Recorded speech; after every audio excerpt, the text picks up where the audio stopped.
contacto con nosotros doña Alejandra Gallegos. Ella es vocera de Concepción, de la Asociación Concepción de Jardines Infantiles y Salas Cuna. Alejandra, ¿está bien? ¿Lo dije bien? ¿Cómo está usted? Gusto saludarle. Sí. Hola Hugo, buenas tardes. Sí, lo dijo muy bien. Sí. Es la Asociación de Salas Cunas y Jardines Infantiles Particulares de Concepción.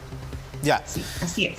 Mire, no es primera noticia. Nosotros hace algún tiempo ya que queríamos contactarlos a ustedes porque sabíamos que hay un problema. O sea, ustedes no son el único sector que está afectado, evidentemente. Yo recuerdo, por ejemplo, el tema de los furgones escolares, que fue un tema que en parte se ha logrado ir solucionando con contratos que el propio Ejecutivo ha hecho a los furgones escolares para trasladar enfermos, trasladar remedios, qué sé yo, un montón de cosas. ¿Cuál es la situación específica que los afecta a ustedes, digamos?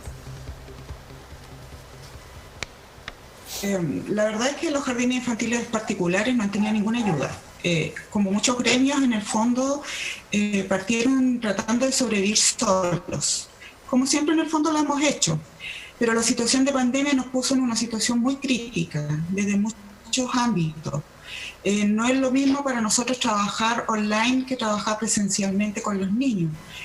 No es la misma atención en todos los aspectos. Se hace el esfuerzo, muchos jardines lo hacen, efectivamente, y lo están haciendo de manera óptima, pero no es lo ideal, no es lo ideal para un niño. Entonces nuestra situación en este minuto tiene una arista económica, que es la más importante, que es muy crítica. O sea, en estos minutos los jardines infantiles de Concepción que se están agrupando son alrededor de 47. Y de esos ya 7 han cerrado en menos de un mes que haya desaparecido de Concepción. Entonces la crisis nuestra... ¿Perdón? Sí, escuché bien. Me dijo que eran 47 jardines que integra la asociación en Concepción. Aquí, sí. Lo que pasa es que la agrupación partió tarde. ¿Te fijas? Porque nosotros hace poquito nos estamos agrupando. Las HIP es una agrupación que partió hace varios años como asociación, pero luego se dividió, digamos, se separó. Y se retomó ahora con el tema de la pandemia y la situación crítica que estábamos enfrentando en los jardines infantiles. Debemos pensar que cuando nosotros salimos en pandemia o en cuarentena, nunca visualizamos que iba a ser tanto tiempo. Por lo tanto, lo que significaba estar sin ingresos daba para un tiempo su mantención. Pero efectivamente ya después de teniendo una serie de gastos que son arriendos, créditos, dividendos, imposiciones, porque la gran mayoría de nosotros se afilió efectivamente o se adhirió a la Ley de Protección al Empleo, que parecía ser una gran carga de parte del Estado. Pero efectivamente después se fueron sumando durante este periodo una serie de leyes y de dictámenes que han hecho que lamentablemente nosotros nos veamos de alguna manera muy complicadas económicamente. O sea, cada jardín por lo menos tiene que tener, al menos aquí en Concepción, unos 3,5 millones de pesos o tal vez más para poder mantener además los gastos fijos de toda institución. Es decir, cuando nosotros podamos volver efectivamente y corresponde todo papá los va que tengamos, sanitizaciones, te fijas, hay un montón de cosas que nosotros tenemos de gastos de permanencia. Y sumados a las imposiciones, sumados a los arriendos, 3,5 millones mensual sin recibir ingresos. O sea, si tú me preguntas en términos personales, yo tenía 46 alumnos inscritos y en este minuto tengo 2 apoderados que me están cancelando. Es casi imposible, suena súper ilógico creer que nosotros sobrevivamos a esta situación de manera individual. Usted me dice muy difícil sin ayuda. Usted me dice que no han recibido ninguna ayuda del Fisco de Chile, pero está el Fondo de Protección, o sea, está la Ley de Protección al Empleo. Imagino que muchos de ustedes se han adherido a esa ley. Esa ley en algo imagino que les ha servido, pero por ejemplo, hay otra, está el FOGAPE, hay en Cercotec, en Corfo, hay un montón de iniciativas para emprendedores en particular. ¿Ninguna de esas iniciativas calza un poco con lo que hacen ustedes? Mira, la verdad es que para nosotros FOGAPE es más crédito. O sea, si tú me estás diciendo en este minuto, sabes que una carta de parte del ministerio es que usted se endeude más frente a una situación en que no sabemos cuándo vamos a volver, ni menos aún, no tenemos idea de los protocolos de regreso, ni las condiciones en que vamos a volver, es ciertamente ir a ciegas. O sea, en alguna desesperación, en mi desesperación, tal vez se tome el FOGAPE. En este minuto esa es la carta de ayuda que da la Superintendencia de Educación Parvularia, pero es más crédito. En el fondo hay que seguir teniendo más dinero para poder mantenerse, y no tener la certeza de poder cancelarlo también es un dolor de cabeza. Es decir, es una constante. En cuanto a Cercotec, 0 jardín infantil ha recibido aprobación de parte de Cercotec. Es decir, solamente ha sido FOGAPE, y solo muchos jardines han sido rechazados del FOGAPE también. Entonces, frente a esta disyuntiva, la subsecretaria de Educación Parvularia establece una oficina en el Mineduc para poder generar un lazo entre la situación bancaria, los bancos, y nosotros los jardines infantiles. Esa es la ayuda que presta la Subsecretaría de Educación Parvularia. Lo que a mí me parece bastante paupérrima la ayuda, siendo bien sincera. Acá hay un montón de niños, muchos niños que van a terminar quedando sin jardín infantil. La situación no da para que todas las sostenedoras de los jardines infantiles particulares de Concepción puedan tener esos dineros para mantenerse. Por lo tanto, la capacidad, la cobertura que va a tener Concepción al inicio o el regreso va a ser mucho menor. Y la responsabilidad de esto cae en la autoridad. Nosotros siempre hemos sido una instituciones que sobrevivimos solas, en términos, digamos, financieros. Nosotros no somos, por el giro que tenemos, somos en las entidades bancarias normalmente muy aceptados porque tenemos el de educación. Entonces tenemos una variable que nos hace poco sustentable para los bancos. Entonces los créditos son difíciles de sacar además. Entonces, a pesar de eso, cada uno se mantiene, cada uno digamos, trata de mantener además las normativas que siempre se nos están imponiendo y que distan bastante de los recursos que tienen el sistema público. Pero ahora, en esta situación de pandemia distinta, no queda otra que pedir ayuda, en este caso, a lo mejor con una subvención de emergencia al gobierno, porque efectivamente solas no podremos. ¿Y cómo situación a nosotros nos atañe de manera inmediata. Pero, ¿Cómo han gestionado? Ahora, ¿sí? Ustedes están reorganizadas ya, me lo dijo al inicio de la entrevista, ¿y cómo han gestionado eventuales ayudas? ¿Han hablado con el Ceremi Educación? ¿Están acudiendo directamente a Santiago, a la subsecretaría? ¿O cómo están gestionando? ¿Han tenido contacto con el Ceremi Educación, por ejemplo? Mira, nosotros... No. Nosotros estamos solicitando a través de la ley del LOI entrevistas con el Ceremi, con el alcalde, con el intendente, para solicitar ayuda, porque de un tiempo nosotros intentamos sobrevivir solas, mantenernos solas, que era la costumbre. Sí, claro. Pero ahora, hace un mes ya aproximadamente, el cierre de jardines infantiles se ha visto incrementado de manera muy rápida. Es decir, en 2 semanas yo ya he sabido 3 jardines infantiles que han cerrado aquí en Concepción. Entonces, efectivamente, la situación se vuelve crítica. Y por eso estamos tratando de llegar a ellos y de hacer un poco visualizar esta situación, que independiente de la empresa que significa un jardín infantil, la microempresa, está el tema de cobertura de los niños. Está el tema de qué va a pasar con estos niños que efectivamente tú mencionabas al inicio de la presentación, qué va a pasar con las familias que tienen que ingresar a trabajar, claro, con las mujeres, el género, porque además nosotros damos mucho trabajo acá en Concepción. Cada jardín por lo menos tiene 13 o 12 funcionarias, algunos tienen mucho más, que están en este minuto con seguro de cesantía y que estamos tratando de mantener a todas y cada uno de nuestros funcionarios. Tratamos, ¿te fijas? Pero si esta situación no recibe ayuda, si esto sigue así, imagínate la cantidad de mujeres que además quedan cesantes de estos jardines. Y sumado a eso, la cantidad de mujeres que van a tener que sumarse a la cesantía por no tener con quién dejar a sus hijos. Entonces el género además se ve muy lastimado, muy vulnerado, además de los propios niños. El sistema público no da para la cobertura total de niños que existen.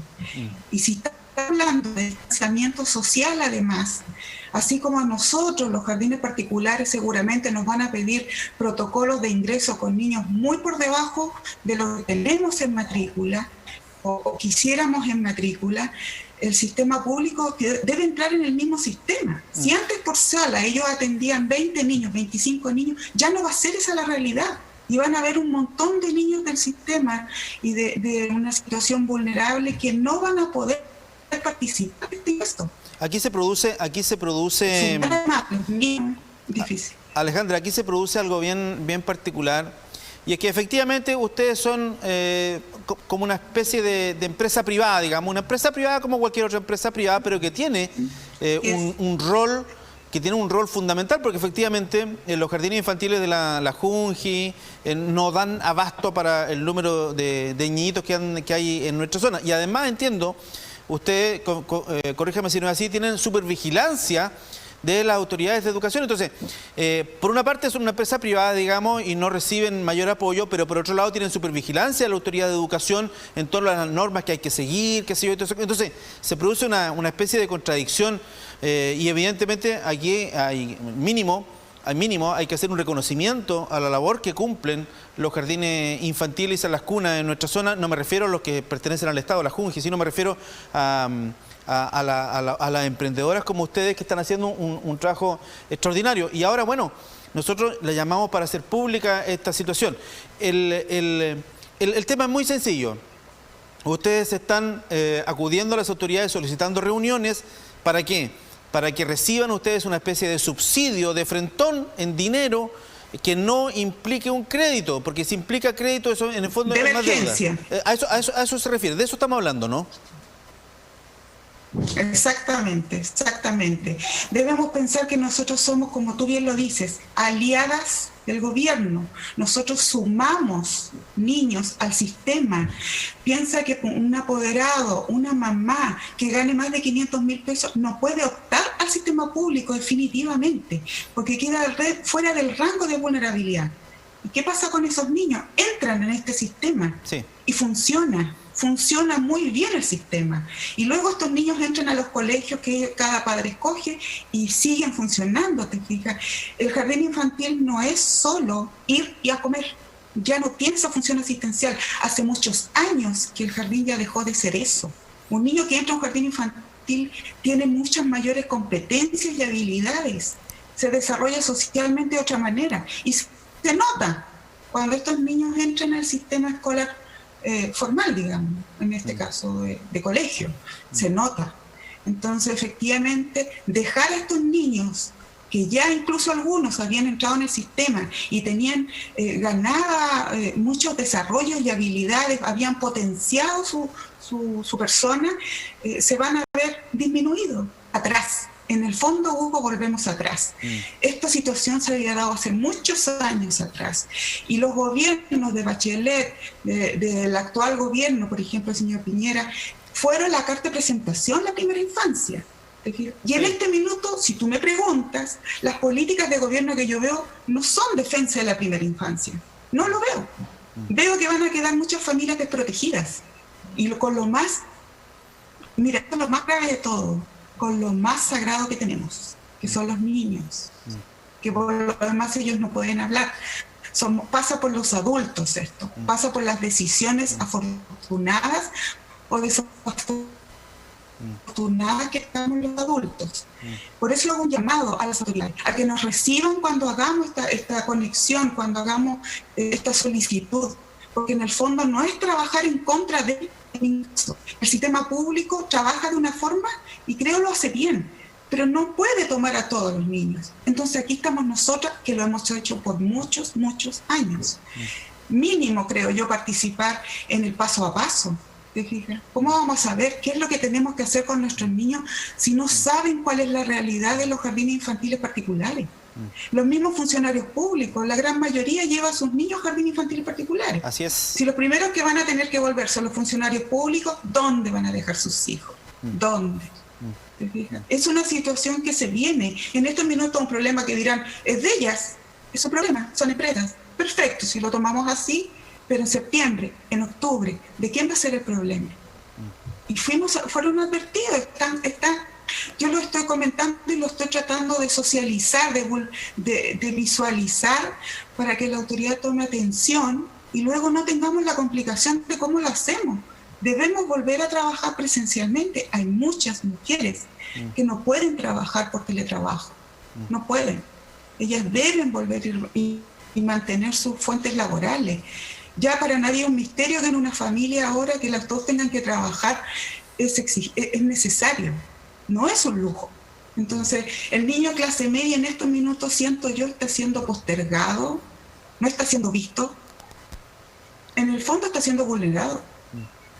Porque sí, el gobierno y nosotros los jardines infantiles, como todas las autoridades que tengan que ver con relación con niños, son garantes de derechos. Los niños son sujetos de derechos y no se está cumpliendo. Bueno, hablamos con Alejandra Gallegos, vocera de Concepción de la Asociación de Jardines Infantiles y Salas Cuna. Ellas cumplen un rol fundamental, creo que hay que hacer ese reconocimiento y si tienen supervigilancia de la autoridad de educación, lo mínimo que podría hacerse, digamos, es que sus opiniones sean consideradas y bueno, ahí quieren ayuda efectivamente en salvataje. Yo recuerdo, hago el paralelo con el tema de la industria turística, ¿ah? El gobierno sí ha ido en ayuda a la industria turística, porque eso genera muchos recursos, pero aquí estamos hablando de los niños, digamos. Entonces, efectivamente, cuando a principios de septiembre empecemos ya a volver normalmente, tranquilamente, los jardines infantiles tienen que estar ahí para que los papás puedan volver a trabajar. Y si los jardines no están ahí, vamos a tener un problema. No estamos adelantando ese problema. Alejandra, obviamente estamos en contacto. Si se genera alguna reunión, alguna instancia, que ojalá así Dios quiera, digamos, nos avisan. Y para seguir, ningún problema. Para seguir atentos a este tema, porque nos parece que es un tema que hay que abordar efectivamente, porque, reitero la idea, si los papás van a volver a trabajar presenciales, los niños tienen que estar en las casas ahora, tienen que irse a los jardines infantiles. Bueno, y necesitamos los jardines infantiles en condiciones ahí para poder recibirlos como siempre ha sido. Muchas gracias, Alejandra Gallego, vocera de Concepción de Jardines Infantiles y Salas Cuna de nuestra zona. Estamos en contacto, que esté muy bien. De nada, igualmente que esté muy bien. Adiós, gracias. Ahí está ese tema que no lo habíamos tocado anteriormente, pero que hace rato lo andábamos persiguiendo y que es un tema importante. Es evidentemente un tema importante. Los jardines infantiles del Estado no dan abasto para la cantidad de niños que hay en nuestra zona. Y los papás, comillas, clase media, la tan mentada clase media hoy, que importa tanto hoy día, bueno, la mayoría de sus niños tienen en estos jardines infantiles a los pequeños.